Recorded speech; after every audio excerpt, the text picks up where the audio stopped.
the Bible it's a book that gives you the principles to everything that we're going to be dealing with in this life. And so in the first page, literally the first chapter, it talks about be fruitful, multiply, replenish the earth, subdue it, and have dominion. The interesting thing about that is it also, that in that same thing is the model for building a team, for scaling, for growing an operation. It's the going from being fruitful to multiplying. That's what we're talking about here.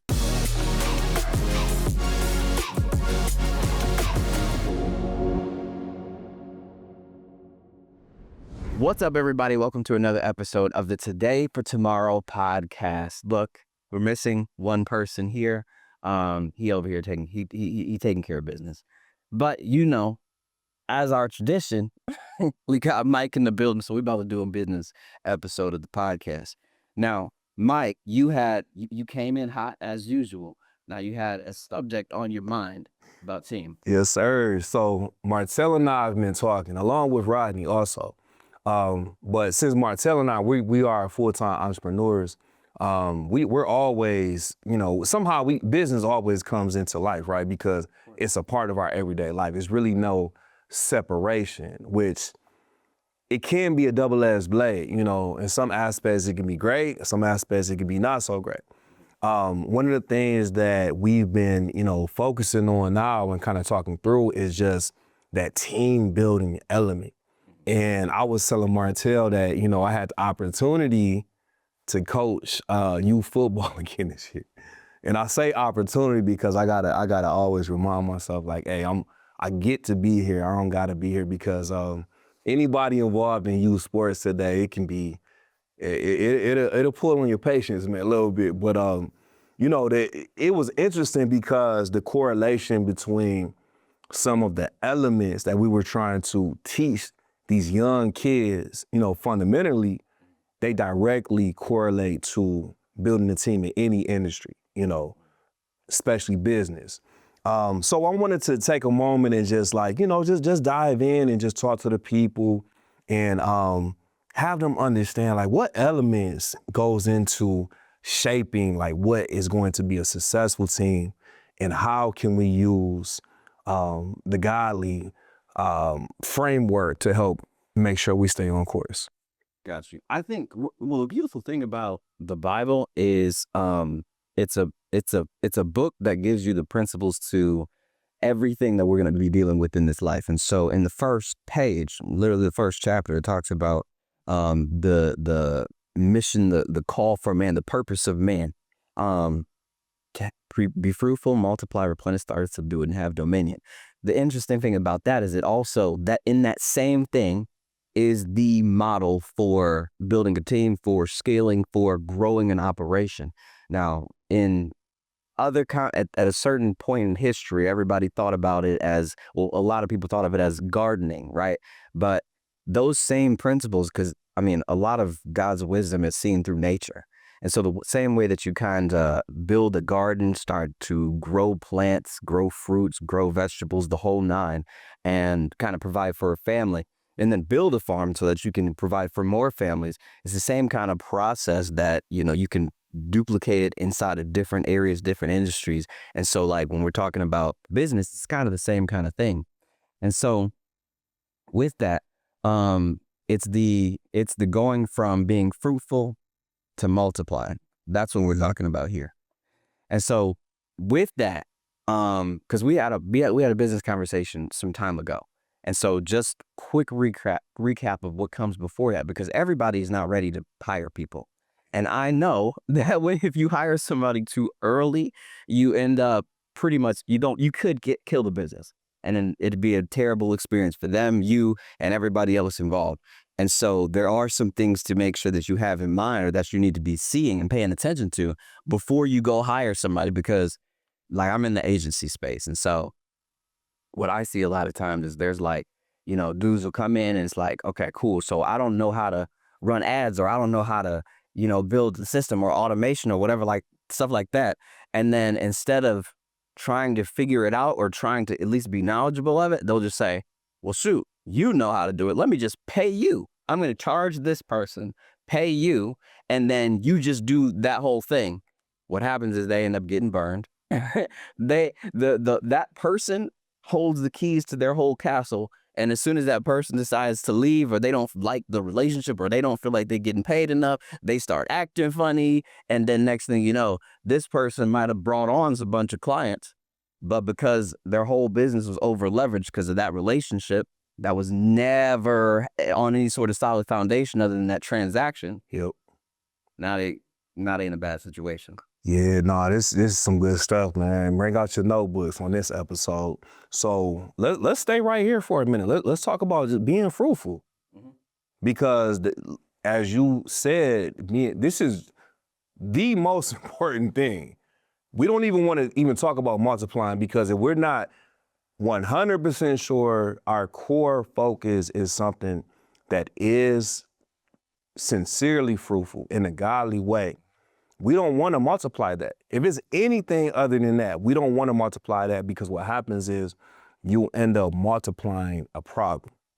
100%. You said it, where if you hire too fast in the wrong instance, you're not totally 100% clear about your mission and your vision, you're literally starting that time clock on your business, leading to a point where it's not necessarily failing, but you're going to a rough patch. You're leading your team into a trial and tribulation, which is different than a trial and tribulation that's divine, where we've gotten to a certain point in business and we're at a new phase. We got to get stronger.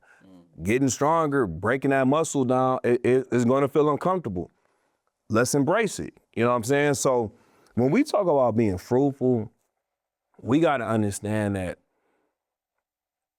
in order to be crystal clear about the business plan, we have to be lock in stride with the Holy Spirit.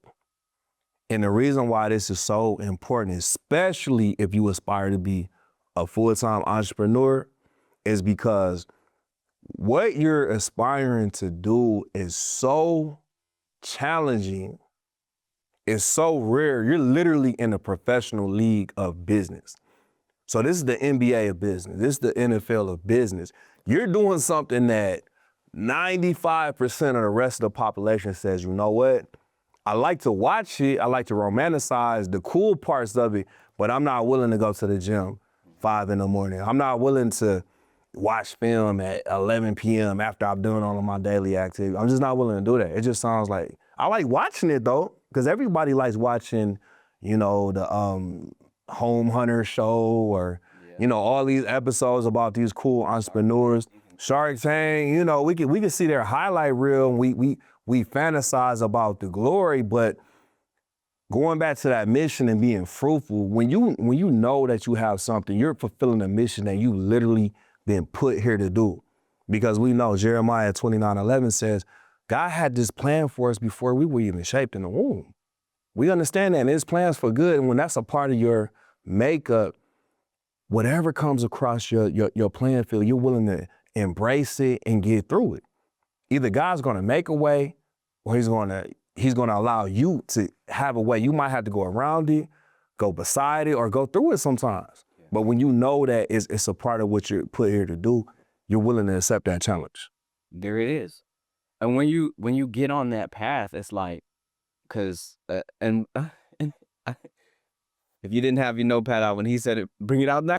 It's like, because I mean, the reality is, dude, like, you can, until you have something that the market, and I'll define that in a second, until you have something that the market wants or needs and is willing to pay for it, then you don't have fruit. Like you don't have anything that's worth any, like, that's valuable to them. And here's the thing. You might think it's cool. Your grandma might think it's cool. Your wife might think it's cool. Your friend might think, oh man, you're so great at this thing. Cool. But if you cannot charge someone else for that thing that you do, and I'm talking about consistently, I'm talking about somebody that you don't even know, someone that you've never met before, but you bring it to them and they think it's valuable enough to exchange their hard-earned cash for, if you don't have that, then you don't have a business. There is no business until a transaction is made. It's just an idea until someone pays some money. That's real, okay? And so like when we're talking about being fruitful, you have to have developed some sort of a product, service, skill, program, whatever it might be, that's valuable enough to actually sell to more than just the people that you know around you. It has to be something that you can sell multiple times over, because before you start thinking about bringing somebody else in and then paying them, you have to have some sort of consistency in terms of service delivery and revenue. When we talk about multiplying something, and one of my trusted values that I allow to drive our business model is we let the data tell the story. So I'm benchmarking tried and true principles, you know, and like we said, everything goes back to the Bible, where we can apply all of these commandments into the specifics of our everyday life. My industry is real estate, right? So based on what the data's telling me, hey, this house, once fully developed, fully renovated, is worth X amount of money. This is the ARV, the after repair value. Then I take that number and, okay, this is the asking price. This is my estimated rehab.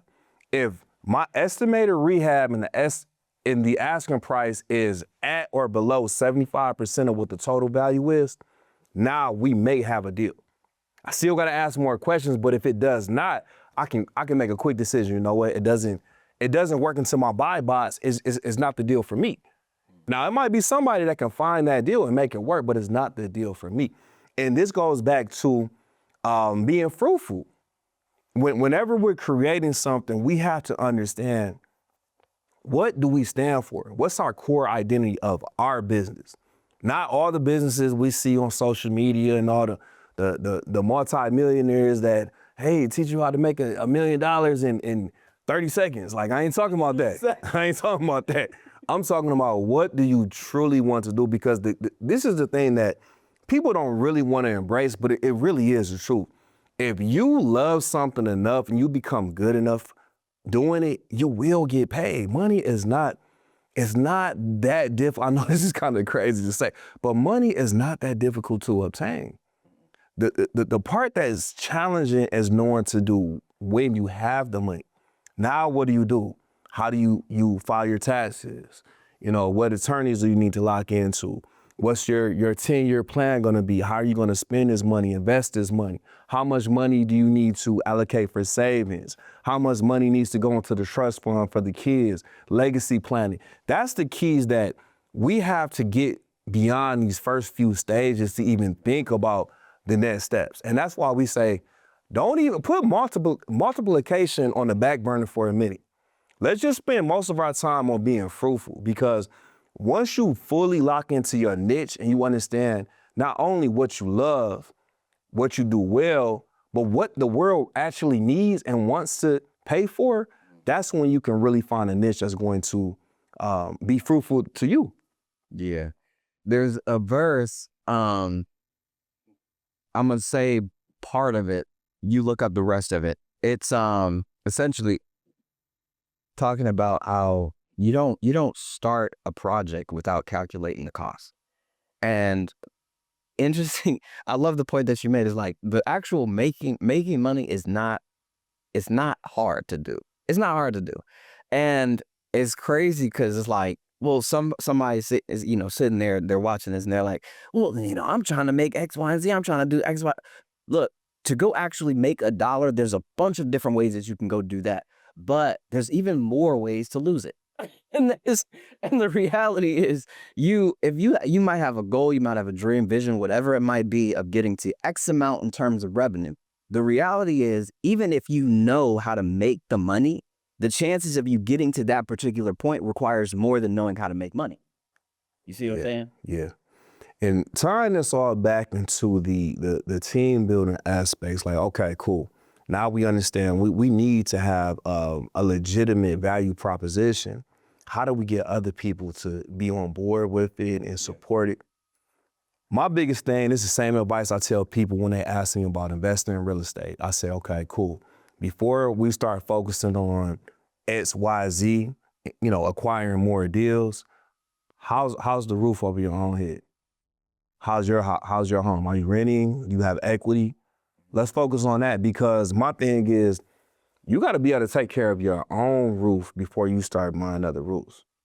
And it's the same principles into team building, where before you start acquiring other people to come onto your team that you're going to have to pay, how's your payroll for yourself? Is your salary something that you're good with? Are you making enough money to, if it wasn't your dream and you were doing everything that you're doing now, are you making enough money that you can support another person not named Mike or not named Martell? And it sounds a little funny, like, what? Damn, but this is something that people really have to spend time on, because if the answer is no or not yet, that's where we got to spend our time in, because the reality is there are aspects that we do need to outsource. We can't be in 10 places at once. Trust me, I tried it. It doesn't work. I end up being late for everything. So we do need other entities, but if you have the right dream and you're passionate enough and people are seeing you lead from the front, not leading from the front where you're the only person getting the glory, but it's servant type leadership. You're saying, you know what, I'm like Jesus said, he's washing the feet. Like, hey, why is Jesus doing that? You don't understand right now, but later you will. And if you have that, if you take Jesus' example and you take it in your everyday work, I'm leading from the front. There's nothing in here that I've not either done or I'm not willing to do. Now, that may not be my full-time capacity at this point because I have to focus on other aspects of the business, but I'm not above this. No man is above or below. And in my business, that's one of the core principles that I lead with. I let people know, listen, when you're part of this team, we depend on you. We want you. We need you, just like you depend on me. And I heard a saying where it was talking about the animal kingdom, and it said, the strength of the pack is the wolf. The strength of the wolf is the pack. If everybody has that type of mentality, we're all looking at each other as brothers, and everybody's just strong as the next man, it's going to be difficult not to be successful if we endure. There's a certain point that you get to where you really kind of have, you got your acquisition in order now. For those, acquisition essentially is just how you bring in customers. Then you've got your service delivery in order. Whatever the product, service, program is, it's dialed in to the point where it's scalable. But then when you get, there's a after those two things, it's like your whole focus is not on just being some big shot. It's on how can I develop people? how can I build a living organism that maintains all of this stuff? Because essentially you will not and you cannot go past a certain point without people. And so like part of the reason that you move from the being fruitful to multiply space is that you have reached your own capacity, but you know that there's more value to the marketplace. And that's the point where you kind of start seeing, okay, well, shoot, if I can offload this thing and offload that thing, or if maybe I can buy my time back, Ephesians 5. I can redeem my time if I have you do this and you do this. Now, of course, since you're the one who built the whole thing, if you're the gardener in the field, you know how to plant the banana tree, the apple tree. You can grow carrot. You can make chocolate. Shoot, you know it all. But I don't expect my first hire to literally duplicate myself. I'm putting way too much of too high of expectations on an individual. Instead, I'll say, okay, cool. You might be really good at making or at planting a banana tree. All right, cool. So I'm going to have you do bananas. Bananas is this man's job. You're the banana man. And then I'm going to find the apple man. And then I'm going to find the chocolate man. And we're going to do all of that together. But like, here's the thing too, though. I think, and I've ran it, and a lot of this stuff, when I talk about like, because I don't want anybody to be thinking that I'm some sort of, multi-billionaire, anything like that. That is not the situation. A lot of the stuff that I'm talking about is because I've already ran into that wall, bumped my head because I just move really fast. And so I've already experienced a lot of pain and I've had to learn from it. And so like, I know what happens when you hire someone, but you don't put them into a system that they can actually pick up and run with. And so when you just say, all right, I'm trying to avoid pain because I can't do everything right now. You're at that point where you have to transition or else it's going to be bad. But it's like, oh shoot, well, you're good at this. Here, you do this, I'll pay you to do it. Fantastic, cool. And then that person, what's gonna happen is that person starts to do that thing. If you're not over leveraged and they just decide to run away, then what's gonna happen is they're gonna be confused. They're not gonna perform the way you expected them to perform. You're gonna think, oh, well, I thought you were gonna do X, Y, and Z. And they're gonna be like, well, I don't have this, that. I don't know what I'm supposed to do here. I didn't know I was supposed to talk to that person. You wanted me to do X, Y, and Z, but I'm familiar with doing it this way. And then you're going to be upset with them. They're going to be frustrated with you, and that's not going to work out. You're going to have to fire them because the thing is, they're not going to be able to actually deliver. When I'm bringing somebody on, I need to make sure that I'm bringing them into a full process and system so that they can just pick up the culture. They can pick up the processes. They can pick up the SOPs, standard operating procedures, so that they can do what we already do, what I already know how to do. And I'm essentially taking a part of my brain, a department of it, and planting it into them so that they can execute the way that I would. Okay. And so that when they have that process, when they have that system, they can go off to the races. But at the same time, I'm still not just opening the gate and saying, go for it. There's a nurturing process. There's a development process. Okay, let's see how you do with this. Maybe I'm going to let you shadow me for the first run. Then I'm going to watch you do it for the second run. Then we go for it. And then I'll just stand back for the third run. But you have to develop some sort of a process to get somebody trained up to a point. We call that into KPI, ramping them into KPI. Once they're there, then you can let them do their own thing and you can focus on developing another person or another department. This is number 3. It's the third and final time. If you did not get that notebook, come on, man. This is your last reminder. But basically what he's saying, man, and the reason why I'm saying that is because we're literally laying out a template that is leaving that breadcrumb trail that somebody can follow. And understand what I mean by this is, and it goes right back into the Bible. It may not be the exact same specifics, but the principles are the same. We work in 2 different industries. Yeah. Principles are the same. And now that we've talked about some of the principles in team building, I want to touch on a couple of things as you were alluding to, but also tying in the fact, all right, what do we need to consider when we are building that team, right?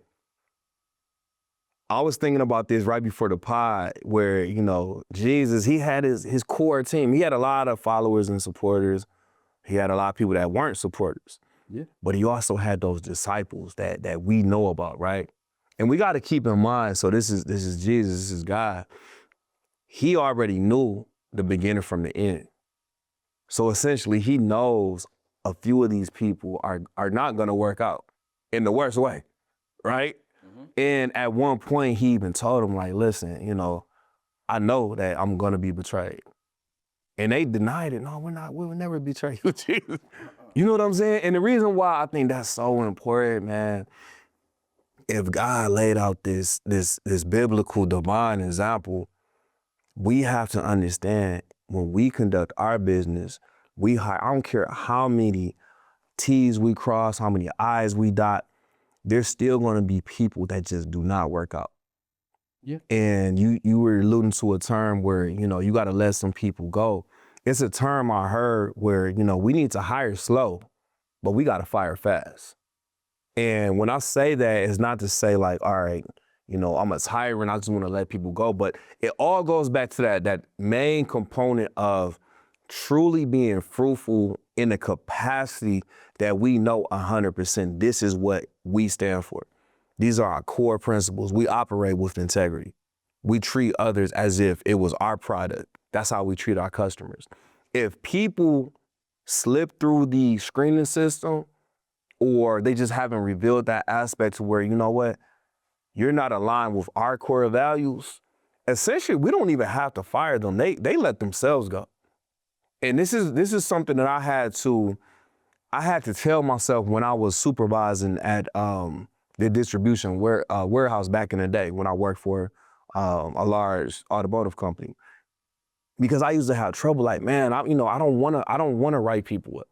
That's not my thing. I'd rather talk to them. I'd rather coach and counsel them. But sometimes really that's not going to work. They got their mind made up. I'm not doing this. It is what it is. And one of the older people, I was seeking wise counsel, and I was like, how do you deal with these situations? Rodney was one of them, actually. Shout out, Rodney. Yeah, and it's basically like, you know what? We don't write people up. They write themselves up. We just sign off at the bottom. Because at the end of the day, you're a product of your contribution. When we're having a coaching council session, we're going through, all right, look, this is what's going on. X, Y, Z. Explain it, you know, what's the situation? And because we used to actually have hearings and they get an opportunity to explain what's going on. And if what they say doesn't adhere to, you know, that still doesn't, you can have a reason, you know, you can have an excuse. But at the end of the day, we got to deal with the reality of the situation. And if you came in short of the goal, we have to react. You know, with the process that's been outlined, it's not like this is a secret. That's another tip for business. Outline your process 100% to the completion. How do we deal with things when it goes right? X, Y, Z. But how do we deal with things when they go wrong also? We can't wait for something to go wrong to understand what's the process for dealing with this, because then that's how chaos erupts. That's how hurt feelings erupt. No, we understand and we keep it in front of them. We have these sessions proactively. When things are going right, that's when we let them know, hey, this is our process, this is our process. So if things ever shift, nobody's caught by surprise. Yeah. Two things you had highlighted, essentially hiring and letting people go. The firing part. If I could throw my 2 cents on I guess both sides of that. For me, when it comes to hiring, it's similar to now of course, again, disclaimer, you've already been fruitful. Don't even pause the gosh dang episode, come back later if you haven't done the fruitful part. Just leave. But now, okay, so we're all here with those who are ready to take the next step. All right, cool.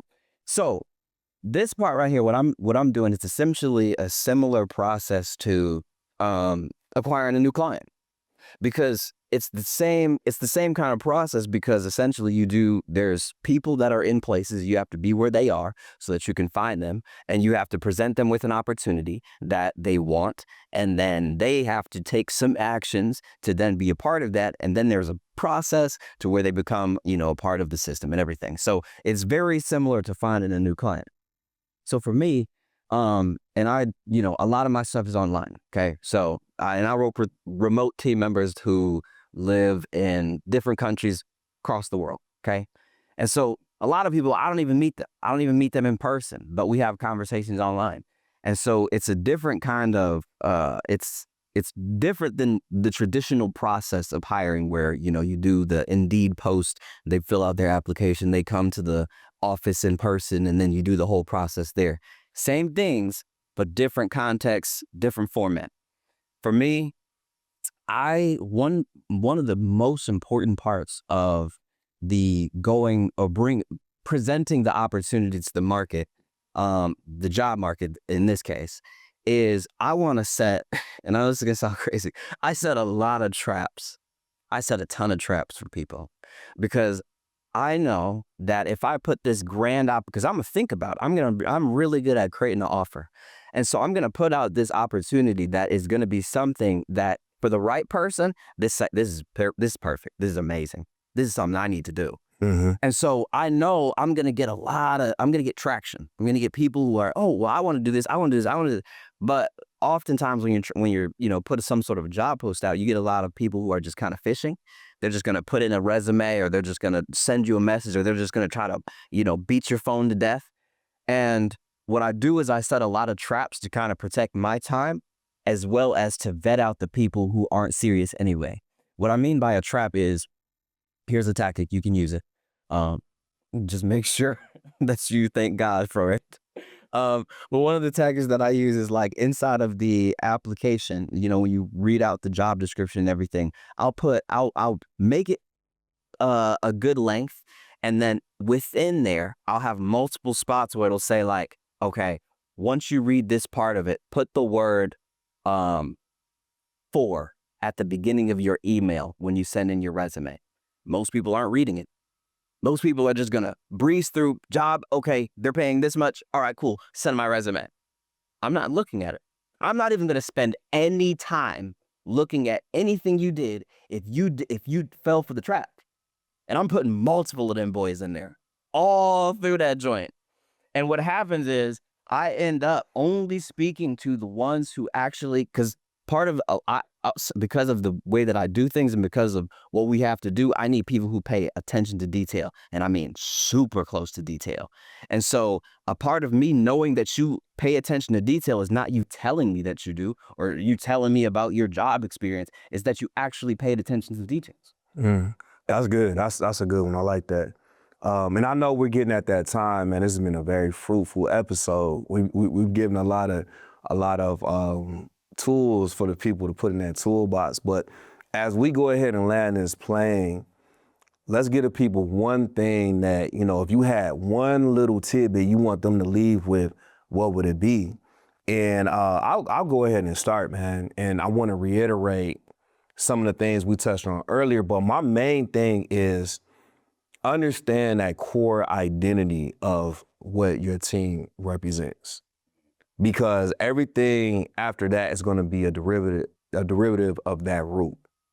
Attitude is always going to reflect leadership.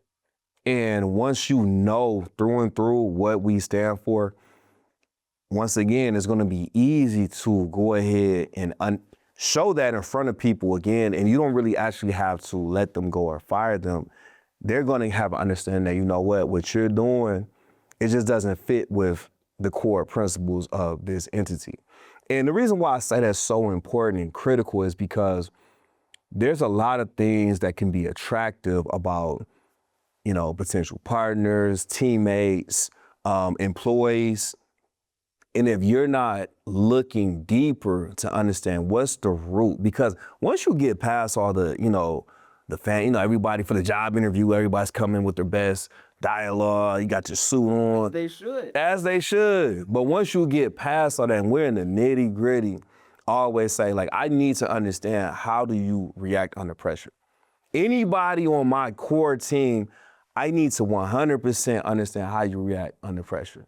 And most things I can deal with because I'm going to put in things in place to shield us. It's like going back to team sports. If we have a defense and I know we're strong in the middle, we got some guys that we can defend the middle. You know, we're tough, we're strong, but our athletes on the edges are a little shaky. We got a little speed issues over there. I'm going to move our safeties to where we're covering our weaknesses. We're balancing our team, right? And I'm going to do the same thing in business. The one thing I cannot accept is if it gets hot, we get under high stress situations, you're looking to jump out the window or close it behind you. I can't accept that, and I can't tolerate that. That goes completely against our core principles of everybody is one. Essentially, I can't save myself and leave you because I look at you as we're part of one body. If we're gonna be hot in the kitchen, it's a fire going on, either we're putting it out together or we going down together. And that's just the mentality, you know what I mean? And I understand most people like, man, that's kind of serious for a business, bro. But this is the reality, because my business is so incorporated to my daily life, my wife's life, my kids' lives, the employees that we have on payroll, their lives. I can't afford to, you know, play with this thing. Like this, it has to be one of the highest things on my priority list every day. And I love doing what I do. I truly love doing what I do. And I just truly understand that, yo, this is not for everybody. You know what I'm saying? It's a full contact sport, and it's not for most people, matter of fact. And there's nothing wrong with that. If having a corporate job, you know, a salary every month, and it's just a little bit more safer environment, this is one of them things where I'm gonna tell you, like, that is nothing wrong with that. I did that too. I did them both for a while. So going back to just knowing who you are and where you're at, it may be a situation where one day you'll graduate to that point. That sounds appealing, but I ain't there yet. And that's the best thing that you can do, is just be real with yourself and just work. Get a plan and then work the plan. Yeah, I mean, and hey, you might feel like it, and then you might get into it, and you might realize you're not, and then, you know, go find the job that you really want to do, or go work for somebody else who has a similar business to the one that you thought you were going to make, and then you're just amazing for that person. I mean, yeah. And that is perfectly fine. That's perfectly fine. So, but the last thing I guess I would kind of leave with, for this one is, if you do feel like you got the call and you can, and you want it, and you're taking the route, when it comes to this particular part of the process of like developing a team, I would say you got to understand that there might be a bunch of people, but everything has to be working for the vision. And what I mean by that is essentially like nobody's individual emotion, feeling, nobody's individual wants, desires can be above the vision of it, because even you, because what will happen is that person then pulls on everybody and the whole thing goes down. And so like, and I don't want what I'm saying to be too high in the air. So let's bring it to practical here. What I'm talking about is like, essentially, if the goal is we're going to service this particular audience and we're going to deliver this particular product, and this is the vision for the company, this is where we're going to get to. If someone's telling you, you're the owner, someone's telling you that they want to do things this way, or they don't like how we do this, that, and this, and the other, or they're underperforming, and that's your cousin, or that's your best friend, that person needs to go. Because the reality is, if you let your best friend just stay and continue to underperform, which means that the product or the service to the customer is not ideal, it's less than what you believe that we should actually be delivering, you're never going to get past the point that you're at, because someone is literally dragging you down. And so you have to, above your comfort, above your want, above that person's attitude, you have to protect the vision. Because if you protect the vision, you'll protect the people who are willing to actually work day in and day out to make sure that happens. Yeah, that's good stuff, man. That's good stuff. And I think we gotta cut it because we don't want to give too much too soon. And because the big thing is you gotta digest what's in front of you. You know, like kind of like what we alluded to. Don't think about putting more on your plate before you fully have a good grasp on what's in front of you. So thank y'all for tuning in to another episode of the Today for Tomorrow podcast. If you haven't subscribed already, go ahead and do that, because I think what we're going to talk about next goes right along with this. And so you don't want to miss that episode. But there's a few things going on. Mike, you want to share? yes, sir. And so today I want to shout out what's on his sweater, just the Men 2.0 organization that we've built. Next level manhood, you know, and the reason why it's so important is because it's an experience that when brothers come into the room, it's unlike any other environment that most of us have been a part of, because we can actually lock in with like-minded individuals. We can study from the ultimate template, which is, you know, biblical principles, but we also get to understand real scenarios that like, dang, brother, you going through that too? I thought I was the only one. And you had an opportunity to really build a bond with brothers. So I really want to, you know, if you haven't checked it out yet, look into it. We hold it every second Saturday of every month. We've been doing this for over 3 years, from 10 a.m. to 12 p.m. at the Freedom Center. There it is. And hey, also the part of Men 2.0, hosted by Freedom in Christ Ministry, if you're looking for a church home. Now, they do a few things. On Sunday, they have a service at 11:30 that you can be a part of if you are in the Metro Detroit Southfield area. It's at 28202 Franklin Road in Southfield. But there's also a Tuesday night Bible study.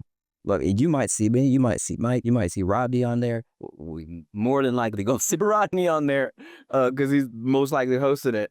But dude, that's where we actually dig into the word. Like, I mean, it's called Bible study for a reason. Like, if you are, maybe you got a verse, you keep your verse of the day. Maybe you're looking at your Bible app, and you know that's how you kind of stay familiar with things, and you pray a little bit here and there. But you really don't. When we talk about digging out principles for life from the word, that takes study. It takes real time with it. That's not just a verse of the day that you put on your bumper sticker. It's something that you have to live with that word. You have to really be able to sit there, meditate on it. And that comes through studying the word. So If you don't have a Bible study group, I would recommend Tuesday nights. Go to freedominchristministry.com. That's where the link is. That's where the information is so that you can be a part. Thank you again for tuning in. Go ahead and subscribe if you haven't, and we'll see y'all next week. Peace.